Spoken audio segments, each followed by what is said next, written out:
At my birthday dinner, I received a strange gift.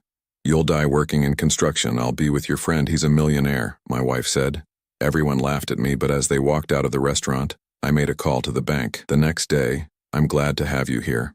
Follow my story until the end and comment the city you're watching from so I can see how far my story has reached." My name is Felix, and at 59 years old, I thought I had seen everything life could throw at me. I was wrong.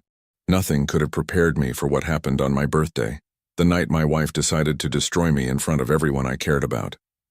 The restaurant Sandra chose was upscale, the kind of place where construction workers like me felt out of place. Crystal chandeliers hung from the ceiling, and the waiters wore bow ties that probably cost more than my work boots.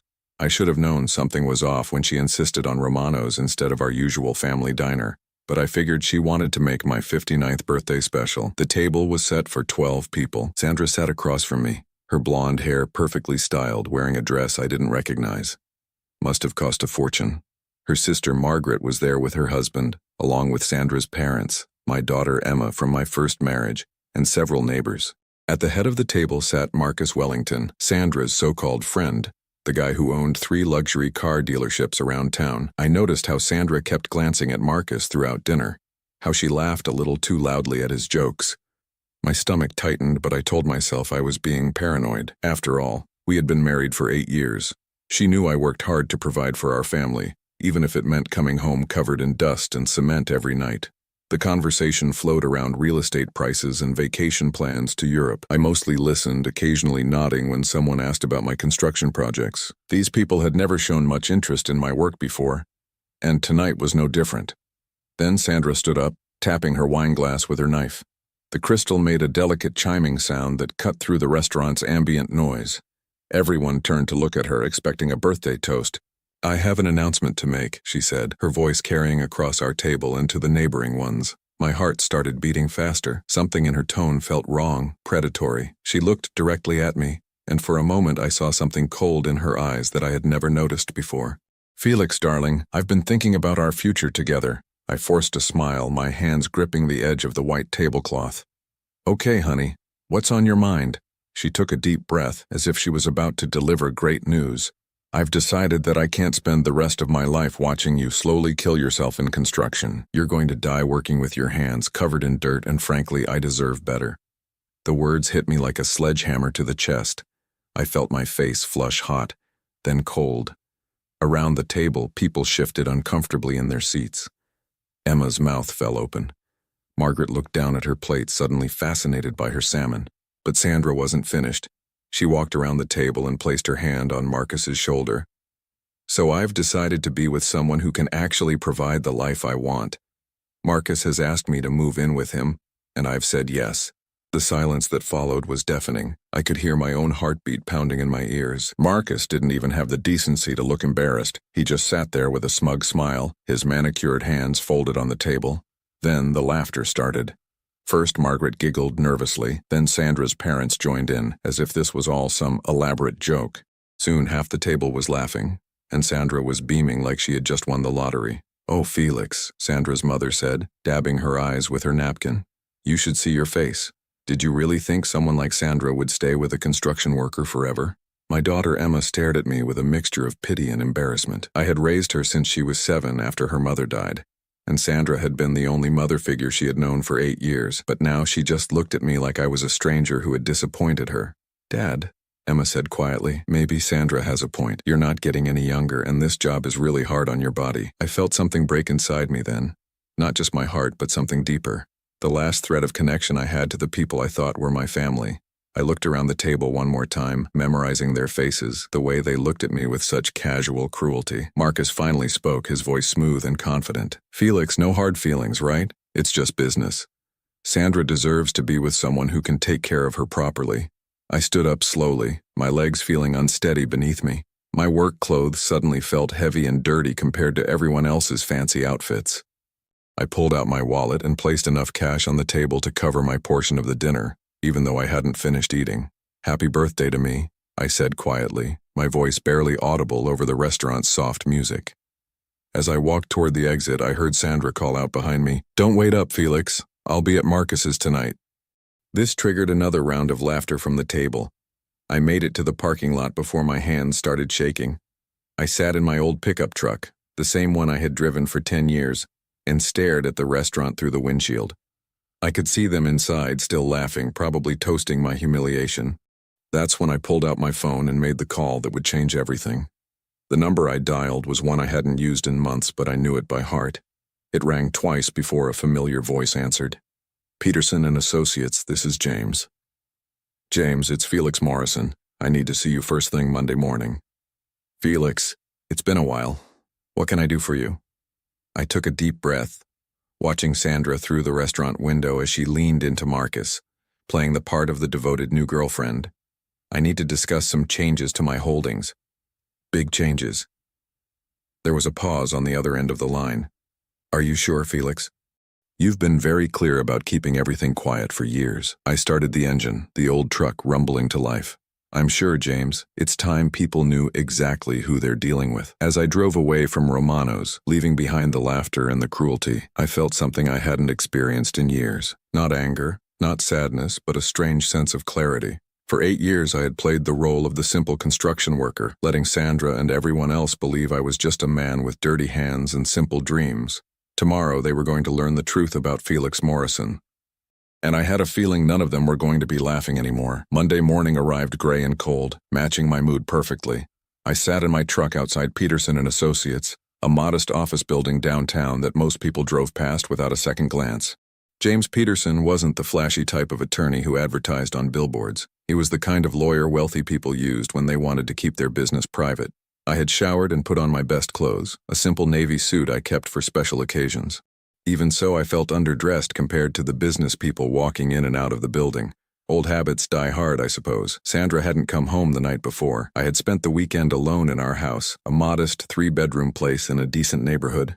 She probably assumed I was sulking, licking my wounds like a beaten dog. She had no idea what was really happening. James greeted me in his office with a firm handshake and genuine concern in his eyes. He was a thin man in his 60s, with silver hair and wire-rimmed glasses. We had known each other for almost 20 years, ever since I had first made my unusual request. Felix, you look tired, he said, gesturing for me to sit in one of the leather chairs across from his desk. I've been thinking about your call all weekend. Are you absolutely certain you want to do this? I nodded, settling into the chair, more certain than I've ever been about anything. James opened a thick file folder and spread several documents across his desk. Even upside down, I could see the numbers that represented my real life, the one Sandra knew nothing about. Let's review your current position, James said, adjusting his glasses. Morrison Holdings owns 17 commercial properties throughout the tri-state area, including the shopping center on 5th Street and the office complex downtown. Current market value is approximately $12.3 million. I listened as he continued, the numbers washing over me like a familiar song. My construction business was just the tip of the iceberg, the part people could see. For the past 25 years, every paycheck had been carefully invested, every opportunity seized with quiet determination. Your stock portfolio is currently valued at $8.7 million, mostly in index funds and blue-chip stocks. Very conservative, very steady growth. And then there's the real estate development company you own through the LLC, which has been turning a profit for the past 8 years. What's the total? I asked, though I already knew the answer. Including liquid assets and the value of Morrison Construction itself, you're looking at approximately $24.8 million. The number hung in the air between us. $24.8 million. I had never said it out loud to anyone except James. For years, I had lived like a man who made $60,000 a year because that's what people expected from a construction worker. I drove an old truck, shopped at discount stores, and never took expensive vacations. Sandra has no idea about any of this? James asked, though he already knew the answer. I shook my head. She thinks I'm just another blue-collar guy struggling to make ends meet. When we got married, I was very careful to keep the businesses separate. She signed a prenup without even reading it, said she didn't care about money as long as we loved each other. The irony wasn't lost on either of us. And your daughter? Emma doesn't know either. I've been putting money aside for her education and future, but she thinks it's coming from my construction salary. I paused, remembering her embarrassed face at the restaurant. Maybe it's time she learned some things about assumptions and character. James leaned back in his chair, studying me carefully. Felix, what exactly do you want to do here? We can protect your assets in the divorce, that's straightforward, but I sense you have something more in mind. I had spent the entire weekend thinking about this moment. I want to withdraw all financial support from anyone who was at that table Friday night. Sandra's been living off my money for years without knowing it. The credit card she uses, the house payments, even her car loan, it all ultimately comes from Morrison Holdings through various channels. That's within your rights, but it will cause immediate hardship for her. Good, I said, and I meant it. I also want to file for divorce immediately. No negotiation, no attempt at reconciliation. She made her choice very publicly. James made notes on a legal pad. What about Marcus Wellington? Have you looked into his financial situation? I've been curious about that myself. Sandra seems to think he's wealthy because he owns car dealerships. James smiled slightly and pulled another folder from his desk drawer. I took the liberty of running a preliminary check on Mr. Wellington over the weekend. Let's just say his public image and his private reality are very different things. He slid a document across the desk. As I read, my eyebrows raised higher and higher. Marcus Wellington was leveraged to the hilt. His 3 dealerships were heavily mortgaged, and he owed substantial money to multiple creditors. His flashy lifestyle was built on credit and loans that were becoming increasingly difficult to service. He's been looking for investors for months, James continued. Word in certain circles is that he needs a significant cash infusion, or he's going to lose everything within the year. I felt a cold smile spread across my face. So his interest in Sandra might not be purely romantic. I doubt Marcus Wellington does anything purely for romance. He's a businessman in trouble, and Sandra appeared to be married to someone he assumed had money. We spent the next 2 hours going over the details. James would file the divorce papers by the end of the week. All the financial support that had been quietly flowing to Sandra would stop immediately. The credit cards would be canceled, the house payments would cease, and her car would be repossessed within 30 days. As I prepared to leave, James asked one final question. Felix, are you prepared for the fallout? When Sandra realizes what she's lost, she's going to be desperate. And when Marcus figures out you're not the easy Mark he thought you were, he might become unpredictable. I stood up and shook his hand. James, I've spent 8 years pretending to be someone I'm not, for people who never respected me anyway. I'm tired of being invisible. That afternoon, I drove to the bank where I kept my primary business accounts. The manager, a woman named Carol who had handled my investments for over a decade, greeted me with surprise. Felix, this is unexpected. You usually handle everything through James's office. I sat down across from her polished desk, feeling more comfortable here than I had at the restaurant Friday night. I need to make some changes, Carol, significant ones. We spent an hour restructuring my accounts, ensuring that Sandra would have no access to any funds after the divorce proceedings began. I also instructed Carol to liquidate some investments to ensure I had enough liquid cash for whatever came next. As I was leaving the bank, my phone rang. Sandra's name appeared on the screen. I hesitated for a moment, then answered, Felix? Where are you? I came by the house to pick up some things and my credit card was declined at the store. There must be some mistake. Her voice was annoyed, not concerned. She still had no idea what was coming. There's no mistake, Sandra. I'm downtown taking care of some business. Well, fix it. I'm embarrassed. The cashier acted like I was some kind of deadbeat. I looked up at the bank building behind me, thinking about the conversation I had just had with Carol. I'll look into it, I said calmly. You'd better. Marcus and I are having dinner with some of his business associates tonight, and I need to buy a new dress. Don't make me look foolish. The line went dead. She had hung up without saying goodbye, without asking how I was doing, without showing even a hint of remorse for what she had done to me Friday night. I stood on the sidewalk for a long moment, watching people hurry past on their way to important meetings and crucial deadlines. For years, I had felt like I was watching life from the outside, playing a role that grew more uncomfortable each day. But not anymore.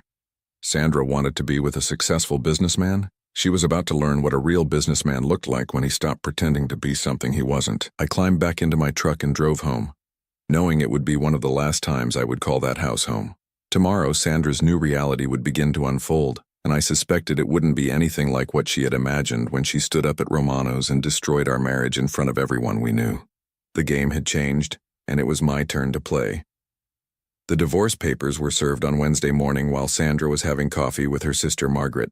I wasn't there to see it happen, but Margaret called me within the hour, her voice shrill with indignation. Felix Morrison, what is wrong with you? Sandra is devastated. How could you be so vindictive?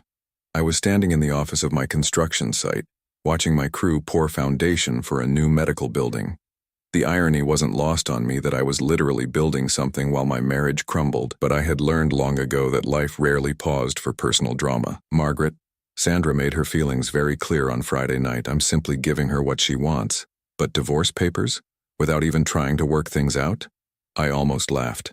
She announced in front of 12 people that she was leaving me for another man.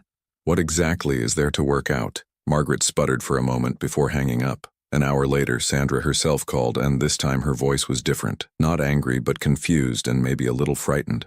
Felix, we need to talk. This whole thing has gotten out of hand. I'm listening. I mean in person. Can you come home? I'm here packing some things, but we should discuss this like adults. I told my foreman I'd be back in an hour and drove to the house. Sandra's car was in the driveway, along with a silver BMW I recognized as Marcus's. Interesting that he had come along for this conversation.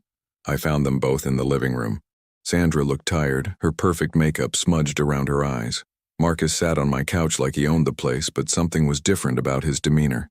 The smugness from Friday night had been replaced by something more calculating. Felix, Sandra began, I think I may have been hasty on Friday. Sometimes when people are frustrated, they say things they don't mean. I remained standing, keeping my distance from both of them.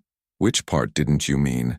The part about me dying in construction, or the part about moving in with Marcus? She glanced at Marcus before answering. Maybe we could try counseling. Work through our problems.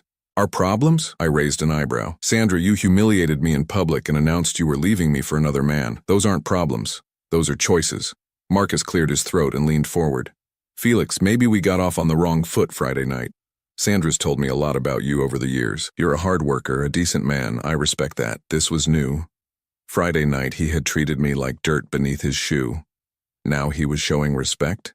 Something had changed, and I was pretty sure I knew what it was. That's very kind of you to say, Marcus. In fact, Marcus continued, I've been thinking. A man in my position is always looking for solid investment opportunities. Construction is a good business, especially with the right backing. Maybe you and I could explore some possibilities. There it was. Somehow Marcus had gotten wind of the fact that I might be worth more than I appeared. But how much did he know? Sandra brightened immediately. See? Marcus thinks you have potential, Felix. Maybe you could expand your business, hire more people, make more money. I studied both of their faces carefully. Sandra still had no idea about my real financial situation, but Marcus was fishing. Someone had told him something, or he had done some digging after Friday night's dinner. What kind of investment are you thinking about, Marcus? His eyes lit up with the enthusiasm of a salesman smelling a deal. Well, I've been looking into real estate development. There's a lot of money to be made if you know what you're doing. I have some connections. Some opportunities that could be very profitable for the right partner. Real estate development, I repeated slowly. That's interesting. What makes you think I'd be interested in that field? A man with your skills, your knowledge of construction costs and timelines, you'd be a natural. Of course, it takes capital to get started, but I'm sure a successful contractor like yourself has put some money aside over the years. Sandra was nodding eagerly. Felix has always been careful with money. Haven't you, honey? The endearment sounded forced, desperate. I could see the wheels turning in her head. If Marcus could help me make more money, maybe she wouldn't have to choose between us after all. How much capital are we talking about? I asked. Marcus leaned back, trying to look casual. Well, that depends on the project. But I'd say a serious investor would want to start with at least $500,000, maybe more. Do you think you could raise that kind of money? $500,000. He was testing me, trying to figure out how deep my pockets really were. I made a decision that would change everything. Marcus, can you excuse Sandra and me for a moment? I'd like to speak with my wife privately. He looked annoyed but stood up. Of course. I'll wait outside. After he left, Sandra turned to me with hope in her eyes. Felix, this could be exactly what we need. A fresh start, a chance to build something better together.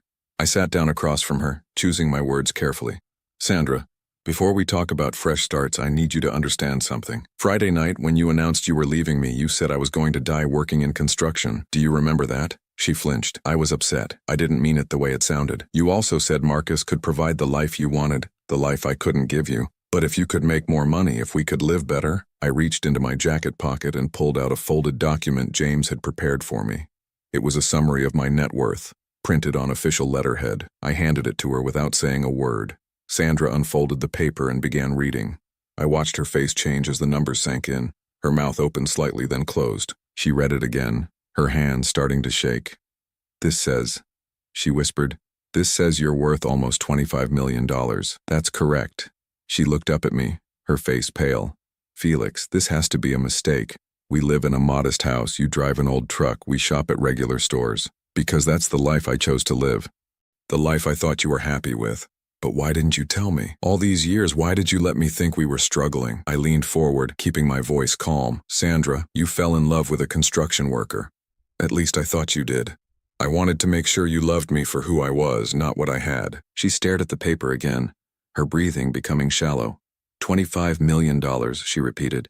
And Marcus doesn't know about this? He suspects I have some money, but he has no idea how much. That's why he's suddenly interested in being my business partner. Sandra's face went through a series of emotions: shock, confusion, anger, and finally calculation. I could see her mind working, trying to figure out how to fix this situation. Felix, we can work this out. I made a terrible mistake Friday night, but now I understand. We can be happy together, really happy. With this kind of money, we could travel, buy a bigger house, live the life I always dreamed of. I stood up slowly. Sandra, you had that life. You could have had anything you wanted. All you had to do was treat me with respect. But I didn't know. And that's exactly the problem. You didn't respect me when you thought I was poor, so why should I believe you respect me now that you know I'm not? I took the document back from her trembling hands. Marcus is waiting outside. You should probably tell him the business opportunity he's looking for doesn't exist. Felix, please, don't do this. We can start over. But I was already walking toward the door. As I opened it, I found Marcus standing on the front porch, trying to look like he hadn't been listening at the window. Marcus, I said pleasantly, Sandra has something to tell you about my investment potential. His face fell as he looked past me to Sandra, who was still sitting in the living room looking stunned. Whatever he had hoped to gain from this conversation, it clearly wasn't going the way he had planned. I walked to my truck, leaving them both standing there trying to figure out what had just happened. As I drove away, I called James on my cell phone. James, it's Felix. They took the bait. Marcus thinks I have money, but he doesn't know how much. Sandra just found out everything. How did she react? I thought about the look on her face when she realized what she had thrown away. About like you'd expect. She wants to reconcile now. And Marcus? He's about to have a very interesting conversation with my soon-to-be ex-wife. I have a feeling he's not going to like what he learns. As I drove back to the construction site, I felt something I hadn't experienced in years.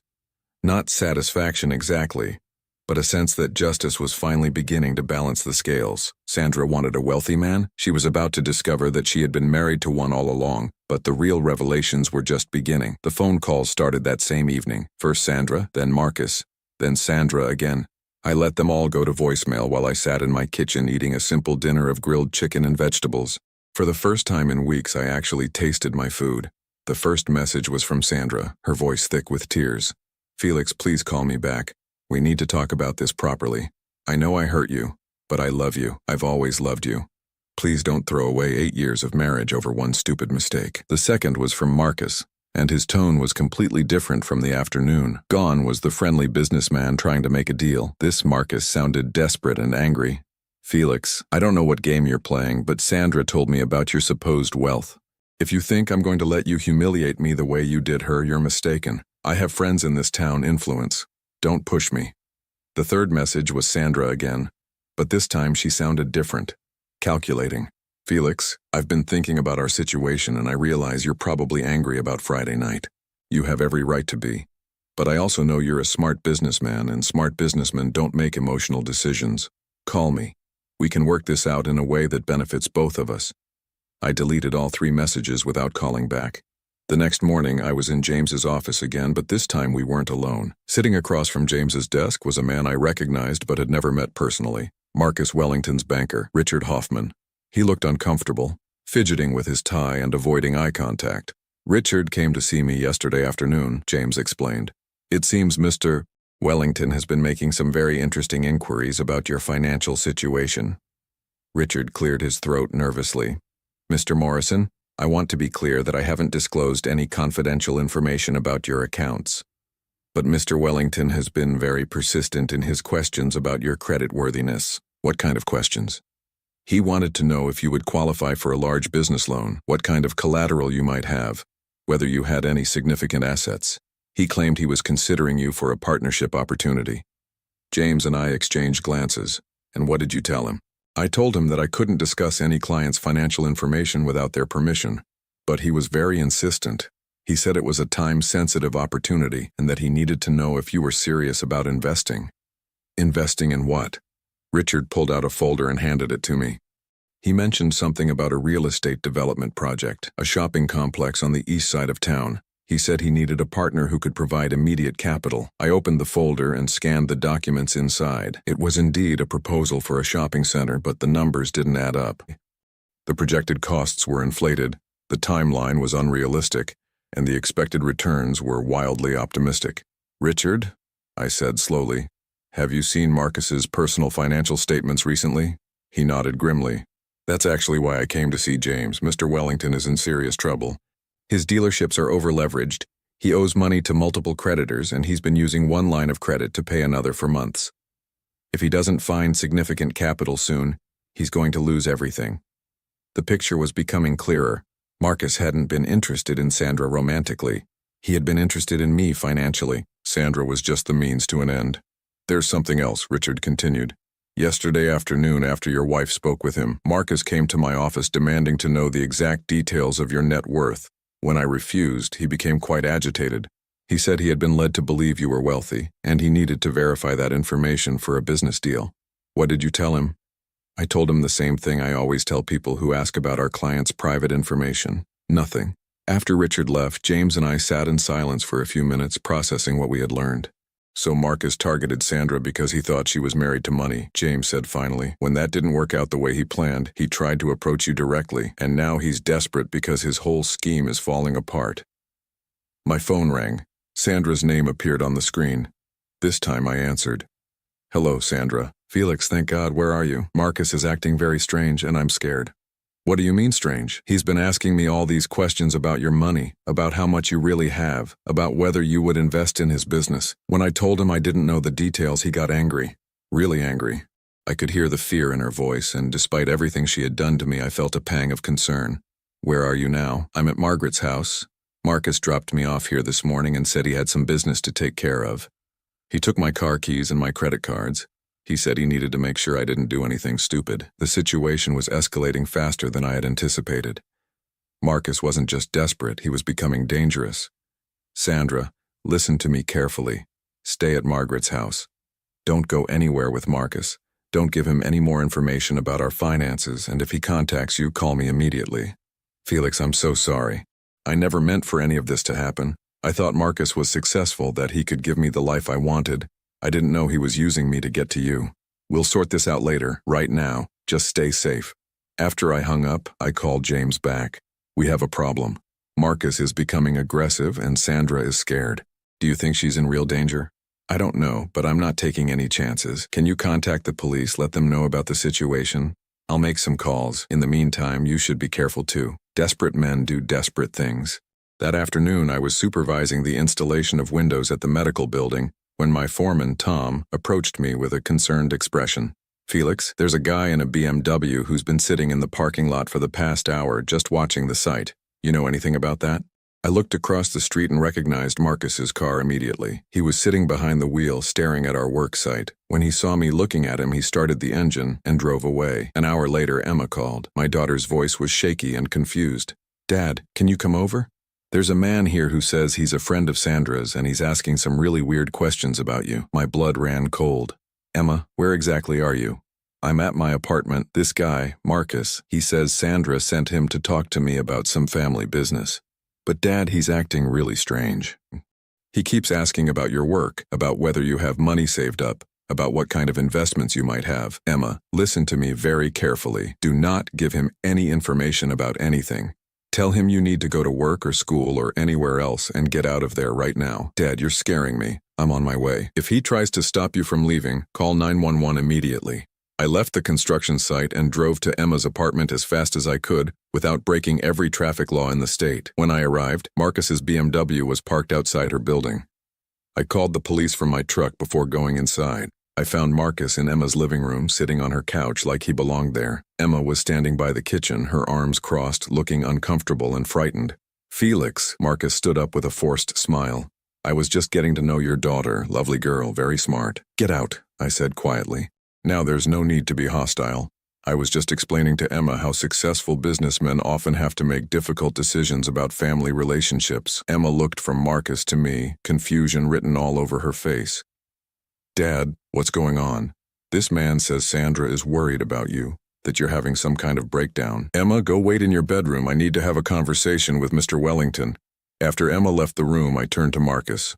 Up close, I could see the desperation in his eyes, the telltale signs of a man who was cornered and running out of options. What do you want, Marcus? I want what we discussed yesterday, a partnership. You have money, I have opportunities. We can both benefit. I'm not interested in your opportunities. His friendly mask slipped completely. You don't understand, Felix. I need this deal. I need it now. If you don't help me, I'm going to lose everything. That's not my problem. Maybe not, but it's going to become your problem if you don't cooperate. You see, I know things about you now, about your money, about your business dealings. If something were to happen to those businesses, if certain information were to reach the wrong people, you could lose everything too. I felt a cold anger settle over me. Are you threatening me, Marcus? I'm explaining reality to you. We can do this the easy way or we can do it the hard way, but either way, you're going to help me. That's when I heard the sirens approaching. Marcus heard them too, his face going pale as he realized what was happening. You called the police? You threatened my family, Marcus. That was a mistake. As the police knocked on Emma's door, I watched Marcus Wellington's carefully constructed world finally crumble completely. The man who had humiliated me in front of everyone I knew was about to learn what real humiliation felt like. But this was just the beginning of his fall. The police arrested Marcus on charges of harassment and making threats. As they led him away in handcuffs, he kept shouting about how I was going to regret this, how he had connections that would destroy me. The neighbors came out of their apartments to watch the spectacle, and I couldn't help but think about how the tables had turned since that night at Romano's. Emma sat on her couch afterward, still shaken by what had happened. I made her a cup of tea and sat down beside her, knowing I owed her an explanation. Dad, I don't understand any of this. Who is that man, and why was he asking about your finances? I took a deep breath. For 24 years, since the day Emma was born, I had been protecting her from the complexities of my business life. But she was 24 now, old enough to understand the truth. Emma, there are some things about my life that I've never told you, things I thought would be better left private. What kind of things? I pulled out my phone and showed her the same document I had shown Sandra. Emma read it twice, her eyes growing wider with each number. Dad, this says you're worth $25 million. That's right. But we've always lived so simply. When I was growing up, you always said we had to be careful with money. We did have to be careful, but not because we didn't have it. I wanted you to grow up understanding the value of hard work and humility. I wanted you to know that happiness doesn't come from money. Emma set down the paper and looked at me with new eyes. Sandra didn't know about this either, did she? Not until yesterday. And that's why she wants you back now. The pain in my daughter's voice broke my heart. She was putting the pieces together, understanding that Sandra's sudden change of heart wasn't about love. Emma, I need you to know that everything I did because I believed it was right. I never wanted to deceive anyone. But I also didn't want to be loved for the wrong reasons. She nodded slowly. That's why you let everyone think you were just a construction worker. I am a construction worker. That's who I've always been, regardless of how much money I have. Over the next few days, word spread quickly through our small social circle about Marcus's arrest. The story grew with each telling, and by the end of the week, everyone knew that Marcus Wellington wasn't the successful businessman he had pretended to be. Sandra called me repeatedly, begging for a chance to explain herself, but I had heard enough explanations. Instead, I focused on the legal proceedings. The divorce was moving forward smoothly, and Marcus's criminal charges meant he was in no position to cause more trouble. The real reckoning came the following week when Sandra's carefully constructed life began to fall apart piece by piece. Without my financial support, which she had never known existed, the bills started piling up. The house payments, which had been automatically deducted from one of my business accounts, stopped. Her credit cards, which had been backed by my assets, were canceled. Margaret called me on a Thursday morning, her voice a mixture of anger and desperation. Felix, you have to help Sandra. She's in real trouble. What kind of trouble? Financial trouble. She can't make the house payments, her car is being repossessed, and she has no money for groceries. She's been staying with us for the past week, and honestly, we can't afford to support her either. I felt no satisfaction in Sandra's suffering, but I also felt no obligation to fix it.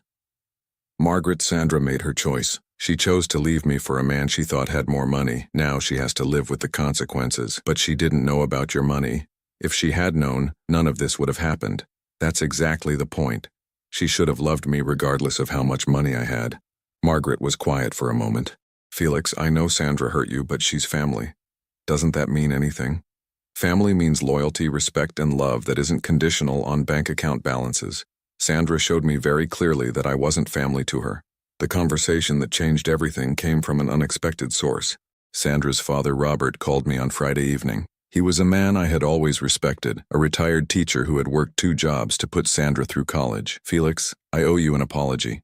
"You don't owe me anything, Robert." "Yes, I do. I laughed at you that night at the restaurant. I thought Sandra was smart to find someone who could provide better for her. I was wrong." His voice was heavy with shame, and I found myself feeling sorry for him. "Robert, you were supporting your daughter. I understand that. No, I was supporting her selfishness. I raised her to believe that money was more important than character, and I'm ashamed of that. When I think about how you worked to support our family all these years, how you never complained or asked for recognition, I realize what kind of man you really are." "What do you mean, supported your family?" There was a long pause. "Felix, didn't you know? The money Sandra sent us every month to help with my medical bills, the loan that paid off our mortgage, the fund that paid for Sandra's mother's cancer treatments. Sandra always said it came from her work, but we know now that she never made that kind of money." My throat tightened as I realized the full scope of what had been happening. Sandra had been taking credit for my generosity, letting her family believe she was the successful one supporting them. "Robert, I want you to know that I never expected recognition for any of that. I was happy to help. We were happy to receive it, but we should have known the truth. Sandra let us believe she was this successful, generous daughter when really she was just passing along your kindness." After I hung up with Robert, I sat in my kitchen for a long time, thinking about the strange turns life takes. I had spent years supporting people who didn't even know I existed, while being looked down upon by the very people who benefited from my hard work. The final piece of justice came from an unexpected quarter. James called me the following Monday with news about Marcus. "Felix, you're going to want to hear this. Marcus's creditors have moved against him. The bankruptcy filing went through over the weekend. All of his businesses, everything, the dealerships, his house, even his personal assets. Apparently, he had been using investor money for personal expenses for months. There's going to be a criminal investigation into possible fraud charges. What about the people who invested with him? That's the interesting part. Most of his investors were people from your social circle. Sandra's friends, neighbors, people who were at the restaurant that night. Apparently, Marcus had been using his relationship with Sandra to gain access to potential investors. The irony was complete. Marcus had targeted Sandra to get to me, but he had also been using her connections to scam other people. Everyone who had laughed at me that night at Romano's had been potential victims of Marcus's schemes. "There's something else," James continued. "Sandra's been trying to contact Marcus's victims, offering to help them recover their losses. She's been telling people that she was a victim too, that she had no idea what Marcus was really doing. Is that true? Legally, probably, but morally, she introduced Marcus to most of these people. She vouched for him, encouraged them to trust him. Whether she knew he was a fraud or not, she bears some responsibility. That afternoon, I made a decision that surprised even me. I called Emma and asked her to meet me for dinner. When she arrived at the restaurant, she looked nervous. "Dad, is everything okay?" "Emma, I want to talk to you about your future. You're 24 years old, you have a college degree, and you're working at a job that doesn't challenge you. I like my job. But is it what you want to do with your life?" She hesitated. "I've always wanted to start my own business, maybe something in graphic design. But it takes money to start a business, and I can't ask you to support me when you're already dealing with so much." I smiled and pulled out an envelope. Inside was a check for $100,000. "Dad, I can't accept this. Emma, you are my daughter. My real daughter, who loved me when you thought I was poor and who still loves me now that you know I'm not. This isn't charity. This is an investment in someone I believe in." Tears filled her eyes as she looked at the check. "Are you sure?" "I've never been more sure of anything, but I have one condition." "What's that?" "Promise me you'll build your business based on hard work and integrity, not on how much money your father has." "I promise." As we left the restaurant that night, Emma hugged me tighter than she had since she was a little girl. For the first time in months, I felt truly happy. I had lost a wife who never really loved me, but I had gained something more valuable: the knowledge that I had raised a daughter who understood what really mattered.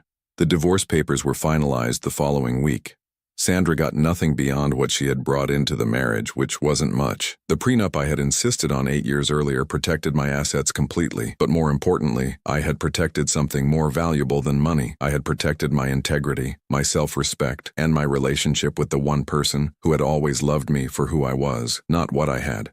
Sandra's world had crumbled, but mine was just beginning to rebuild itself on a foundation of truth. 6 months after that terrible birthday dinner at Romano's, I stood in the doorway of my new home, watching the sunrise paint the mountains in shades of gold and amber. The house was smaller than the one I had shared with Sandra, but it was mine in every sense of the word. Every piece of furniture, every photograph on the walls, every book on the shelves reflected who I really was, not who I had pretended to be for 8 years. The move to Colorado had been Emma's idea. "Dad," she had said one evening as we walked through her thriving graphic design studio, "you've spent your whole life building things for other people. Why don't you build something for yourself?" She was right. At 59, I had enough money to live comfortably anywhere I wanted. More importantly, I had learned the difference between being rich and being wealthy. Rich was having money. Wealthy was having the freedom to choose how to spend your time. I chose to spend mine in the mountains, in a place where the air was clean and the pace of life allowed for reflection. I kept Morrison Construction, but I hired a manager to run the day-to-day operations. My role became what it should have always been, the owner who provided vision and guidance, not the man who felt obligated to prove his worth with dirty hands and aching muscles. The phone rang, interrupting my morning meditation. It was James calling with his weekly update on the aftermath of my former life. "Felix, I thought you should know. Sandra's bankruptcy filing was approved yesterday." I poured myself a cup of coffee and settled into my favorite chair. "How's she doing?" "About as well as you'd expect. She's living with her parents now, working at a retail job in the mall. Margaret tells people that Sandra is rebuilding her life, but from what I hear, she's struggling with the reality that her choices have consequences." "And Marcus?"